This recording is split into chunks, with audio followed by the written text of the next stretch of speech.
I want to welcome everybody to the 2025 Martin Luther King Jr. Association Scholarship Ceremony.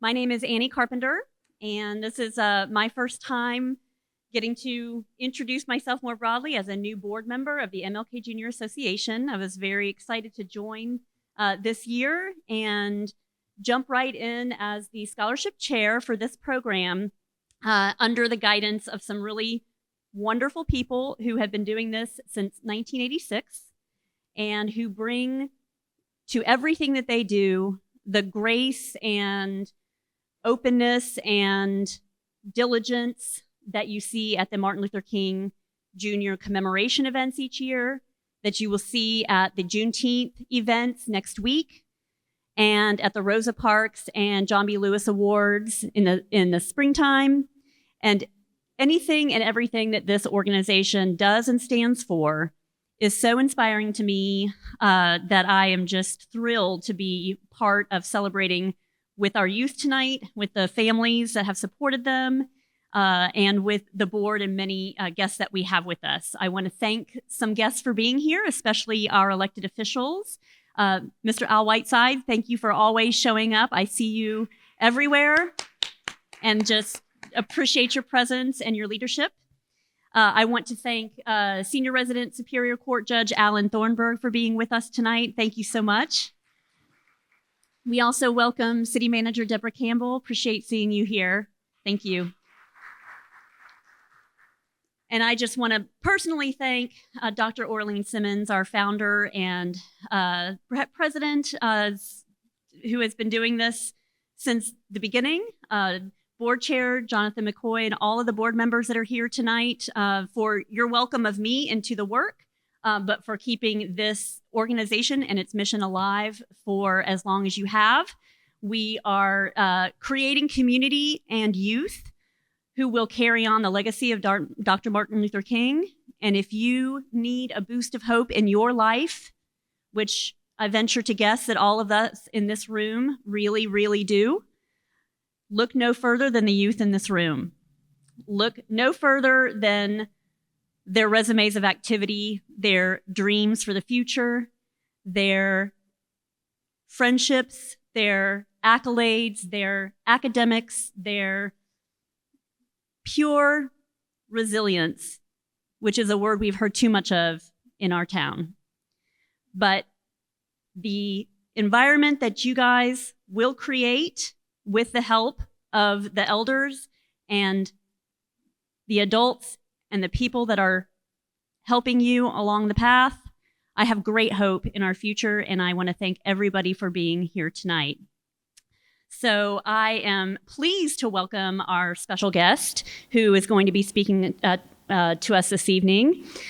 Friend and colleague I've known for quite a while, who is nothing short of stunning in her leadership space. It's Joanna Greer McKeechin. Thank you for being here. She's the executive director of the Asheville Buncombe Institute for Parity Achievement, and we're happy to have you. Thanks, Joanna.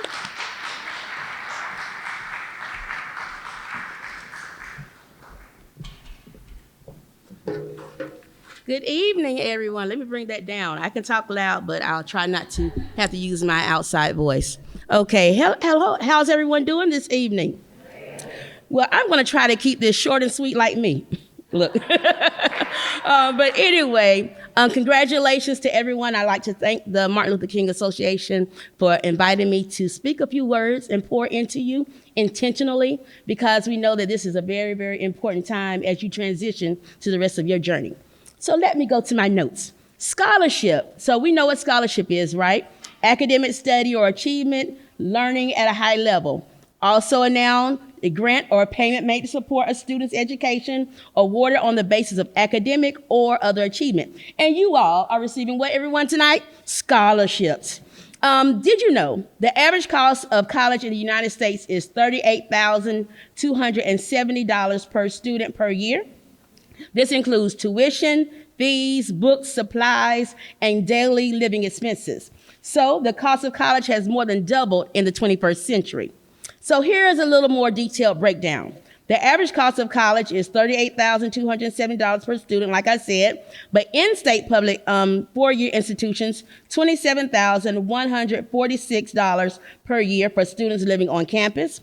Private, non-profit universities, $58,628 per year for students living on campus. The average in-state tuition is $9,750. The average out-of-state tuition is $28,386. So why did I give you all of those? Because again, we realize that education is really important, yet is very expensive, and at the same time, a lot of us take it for granted. And so with that said, I want to also go back a little bit in history, as we do, to let us remember that in the United States, Black people's right to read was long and complex struggle with significant legal and social restrictions. While some enslaved people were able to learn to read before the Civil War, often on their own or through instruction of their owners for religious reasons, many states enacted anti-literacy laws between 1740 and 1834, making it illegal to teach enslaved and free Black people to read or write. These laws were often direct result of fears surrounding slave rebellions like Nat Turner's Revolt. And so the reason I bring this back is because it's really important for us to remember history as we move through the present and move to the future. The Alabama Slave Code of 1833 included the following law.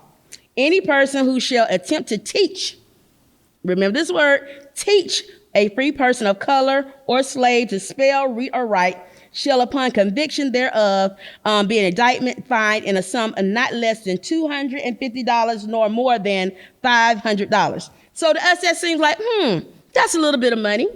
We could pay that fee. But look at it in this century. That would be the equivalent of $9,517.82 if you were at the lesser of the law, and at the upwards of the law, $19,035.65. So again, how much or what is the worth of someone not imparting knowledge into a young person? Because we know how important it is. Right now, we do have free education, but some of us are not taking part in that free education. At this time, it was very expensive to try to read, whether it was for trying to attain it or the repercussions of trying to bestow it upon another. But now many of us take it for granted. We know that we need to shift that in the atmosphere. So, Ms. Joanna, what do these facts have to do with our scholarship? There are several well-known quotes related to history repeating itself. Those who cannot remember the past are condemned to repeat it. You all remember that one? That's from George Santana. Winston Churchill also famously wrote, "Those that fail to learn from history are doomed to repeat it." Karl Marx stated, "History repeats itself, first as a tragedy, second as a farce." Sit with that one. The things that we look at that are going on in our country right now are indeed a tragedy, but indeed they also become laughable because it's unsustainable that such a farce is taking place. And so we really want you all to be in tune to these things because of the investments that you have made in your time and your efforts and the things that you decide to do as you go forward. So in the world that you are on the path to impact, it needs true scholars, not only in philosophy, but also in practice. There are some of you whose academic success has been smooth sailing. Then there are those of you who have endured the crash of difficult waves of adversity. However, no matter the conditions of your voyage, you have arrived on the banks of endless opportunities. As you become the small fish in a new big pond or intimate pool, you will have to adjust to your new normal. But just remember that no one can do it better than you. You can admire the gifts of others, but focus on sharpening your own iron. If you choose a course, don't choose to change your course. Don't beat yourself up. Know it is part of the amazing journey of life, because even the best laid plans go with everybody awry. And you have to have the skill of pivoting with purpose. Remember to do the things that bring you joy, the things that fuel you, feed your soul, and allow you to blossom beyond belief. The funds that are being poured into you through the MLK Scholarship will not sustain your journey, but they will make sure you have enough fuel for a good start. So we say congratulations to you. You have reached a significant milestone and should be incredibly proud of your accomplishments. The future is full of possibilities, and it's time to embrace the journey, never stop learning, and continue to grow to challenge yourself. Remember to celebrate your achievements, and that's what we're doing today, and continue to pursue your passions. You've been waiting for this for a moment. For some of you, it's a job and a place of your own. For many of you, that's college. Regardless, you're making preparations for what lies ahead, fresh places and spaces, new challenges and new opportunities, the chance to prove yourself to be your own man or woman regardless of the next leg of your journey. Some of what I offer is exactly what you expect, but other aspects might take you by surprise. Regardless, taken together, these few suggestions are intended to nudge you in the direction of a life that is happy, joyous, and free. Number one, your weekends could be pretty awesome if they culminate in this one thing. Now that you are almost legally free from your parents' authority, I suspect you look forward to handling your weekends however you please. No curfew, no limits. That's all good and well, but may I suggest that perhaps the most critical decision you will make the first weekends after graduation is whether you get up and go to church or do something else meaningful that pours into community. This decision is likely the surest and most tangible indication of where your life is ultimately headed. Number two, good friends are important, by which I mean not only people, but books. If I want to know what type of man or woman you'll become, I can take a look at two things and make a pretty good guess: the kind of people you hang out with and the type of books that you read or listen to, because I listen to Audible. So whether you are entering college or the workforce, I encourage you to build a network of solid friends and full of great poured in thought-provoking books. Number three, good habits will shape your life. It is important to understand that we are shaped not just by thoughts, but by habits as well. Spiritual habits, study habits, exercise habits, social habits, and more. In fact, your habits shape you just as much as your worldview. So I encourage you to formulate habits that align with your faith and help you to flourish. Number four, a high GPA is nice, but wisdom and maturity are even nicer. Some of you are high caliber students driven to achieve 4.0 or more and graduate with honors. That's commendable. But I encourage you not to be so fixated on academic recognition that you forget your personal formation. So take a page out of King Solomon's playbook and ask God to give you the type of wisdom that makes you mature beyond your years. Number five, a lucrative career is optional, but a vocational calling is not. You've been advised to find a career path that will pay the bills and may even make you very wealthy. There's nothing wrong with accumulating wealth, and there's everything right about carving out your space in the world that's very impactful. Discern your giftings and shape them to a career path with overarching purpose. Number six, fear is deep and powerful influencer on human behavior. On your college campus or at your workplace, you're about to experience unprecedented levels of peer pressure. You will be tempted to waver on your convictions and to avoid social repercussions. Don't do it. Stand firm. You'll never regret being guided by the morals and values that your parents have equipped you with over the approval of your classmates and colleagues. As you stand on the threshold of what promises to be an exhilarating chapter of your life, I hope you will take encouragement from these 6 suggestions. Embrace your newfound freedom with responsibility and discernment. Cultivate relationships and habits that elevate you. Seek wisdom and maturity over mere academic accolades. And be purposeful and make sure that your purpose is your compass that guides your decisions, overshadowing the fear of man. Do the things that you will make sure that you experience lasting happiness, true joy, and real freedom. Each of you has more than one superpower. It may be your smile, it may be your voice, your influence, your art, or your listening ear. Whatever it is, use your power for good. We need you now to infinity and beyond. Thank you.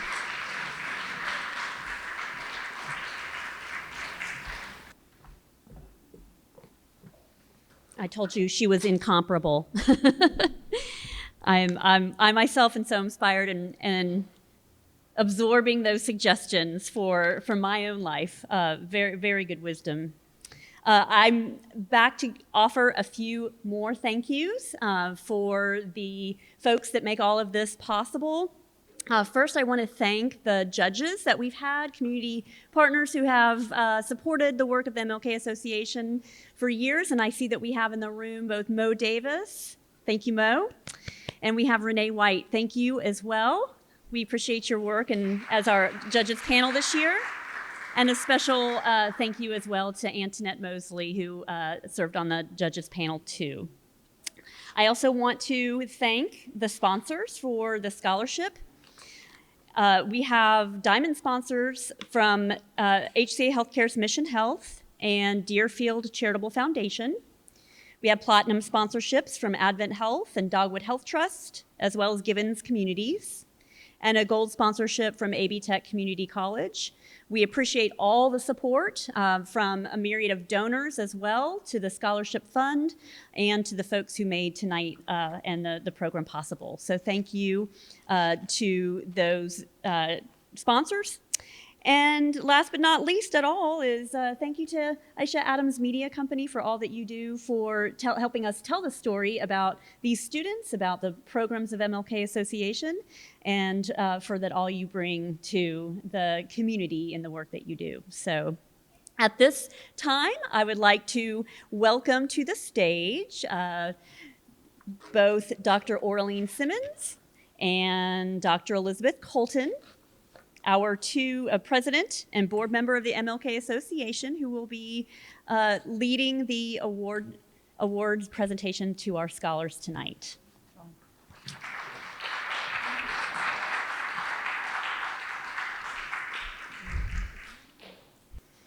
Thank you so much, Annie. I'm Elizabeth Colton. I just wanted to say something at the beginning that I've been thinking about.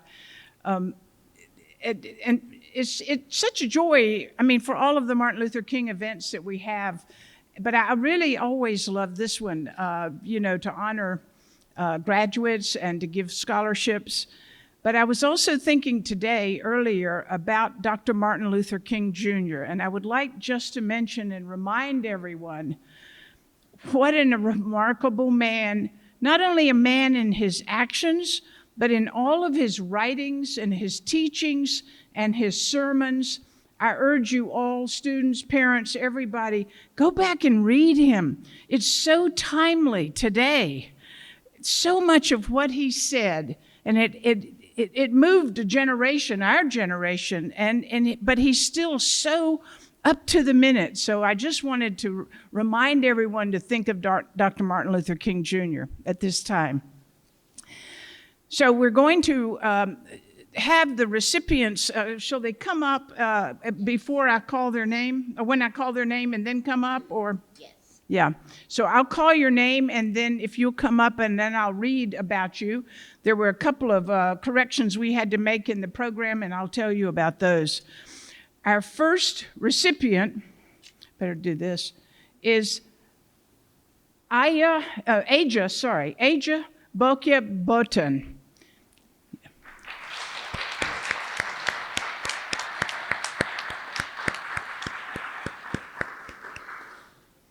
Am I pronouncing your name correctly?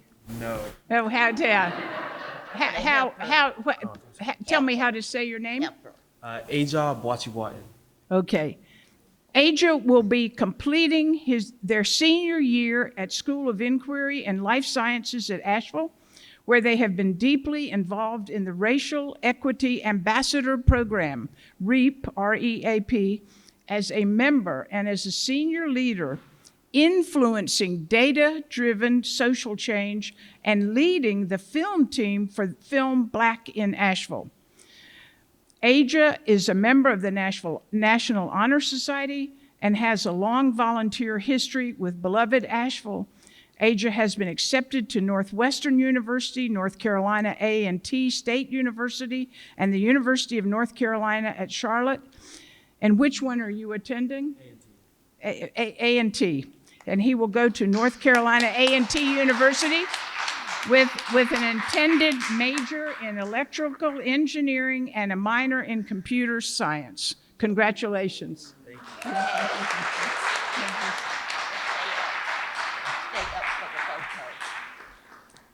Our next recipient on the list I'm going to read, but is not here. Ariana Cartledge Smith, who is at Clyde Irwin High School.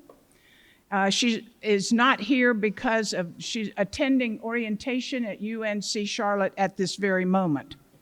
Ariana will be completing their senior year at Clyde A. Irwin High School, where they excelled on the varsity basketball team, serving as captain and as a volunteer mentor to younger students in the school's basketball kiddie camp.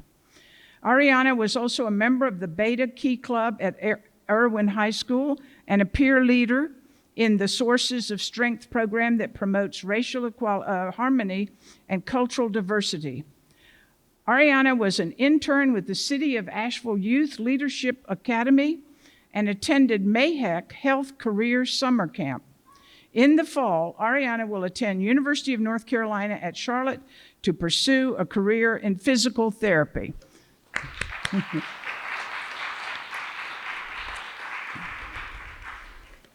Our next recipient is here, Isla Peters. She is a graduate of Owen High School.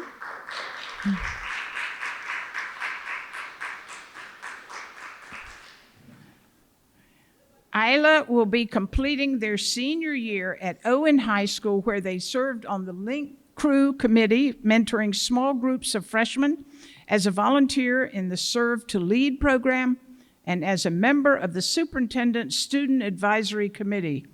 Isla was also a member of the school's athletic training program and was a participant in the National Rural and Small Town Recognition Program in 2023. In the fall, Isla will attend the University of North Carolina at Chapel Hill and intends to major in exercise science with a minor in biology. Congratulations, Isla Peters. Our next recipient is Camila Andres Urbina Mora. All right, is she here? At Clyde Irwin? Is she here? I think not. Camilo will be completing their senior year at Clyde A. Irwin High School, where they have been a member of the Academic Honor Society, baseball team, and the Student Government Association. Camilo has volunteered in the music ministry at his church, as well as for Helene response efforts in his community, and has served as a mentor to youth through sports programming. In the fall, Camilo will be attending the University of North Carolina at Charlotte to pursue a degree in civil engineering. Congratulations to Camilo Andres Urbina Mora, who I would assume is attending the orientation at UNC Charlotte also. Our next recipient is Charles Jones, Asheville High SILSA program.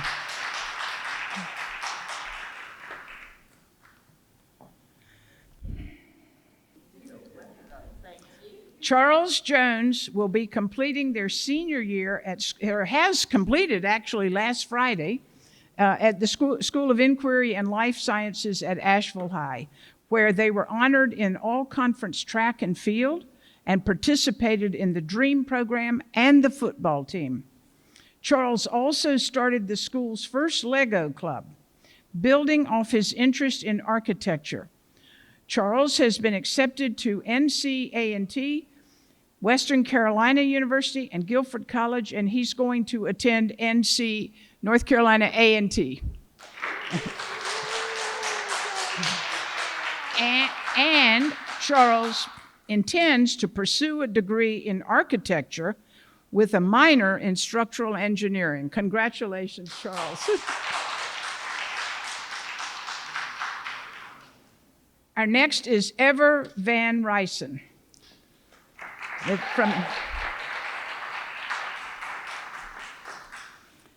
A.C. Reynolds High School. Ever Van Rysen will be completing their senior year at have you graduated? Our official graduation is this Saturday. Okay, good. She's graduating this Saturday from A.C. Reynolds High School, where she has been a member of the National Honor Society and a marching band drum major. Ever received the Daughters of the American Revolution Good Citizen Award for the Asheville Buncombe chapter, and served as a peer leader with the Sources of Strength program. Ever has volunteered with the Prom Dress Exchange, the Welcome Table Free Dinner program, and served her community at the Hurricane Helene Relief Center last fall. Ever has been accepted into Furman University, Appalachian State University, and the University of North Carolina at Charlotte. And which one are you attending? Furman. Oh, great. And she will be attending Furman University in South Carolina nearby, with plans to major in psychology and minor in behavioral science. Congratulations.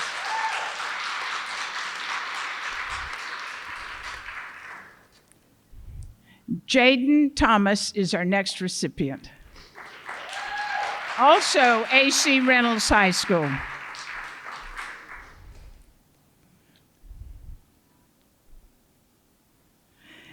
Jaden Thomas will be completing their senior year at A.C. Reynolds High School, where she was band captain and front ensemble section leader, as well as a member of the National Honor Society.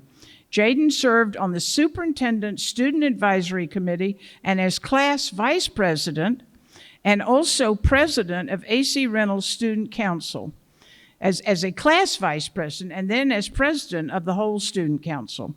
Jaden has mentored youth as a camp counselor in training, and in the fall, she will be attending North Carolina State University to pursue a degree in business administration. Congratulations, Jaden Thomas. And our last recipient, last scholar, is not here tonight, but she is Sophia Bella Glover. Sophia will be completing their senior year, or has completed her senior year at Asheville High School, where she was recognized for academic excellence through membership in the Nation Honor Society, and served as the student representative on the Asheville City Schools Foundation Board of Directors. Sophia participated in the AVID Summer Bridge Program, as well as the Mission Hospital Junior Volunteer Program. This fall, Sophia will be attending the University of South Carolina with an intended major in communications. And congratulations to everyone. Congratulations.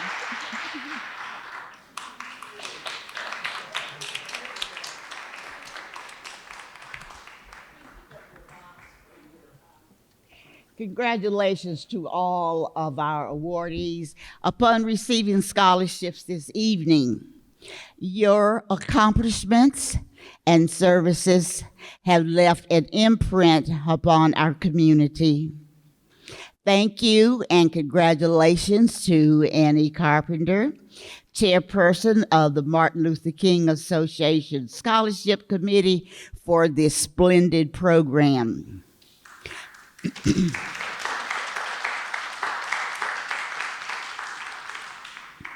Some of the members of our association are here this evening, and I would like to recognize them.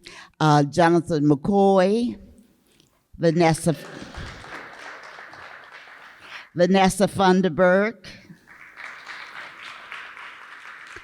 Dr. Elizabeth Colton, Apostle Inez Ray, Sarah Thornburg, and again, Annie Carpenter. Thank you again to our judges and all of our sponsors. If you would like to donate to our scholarship fund, please go to our website that's listed on our program and make a contribution. This concludes our program, and I hope that you will also take time to congratulate all of our awardees and enjoy refreshments. Thank you for sharing this time with us.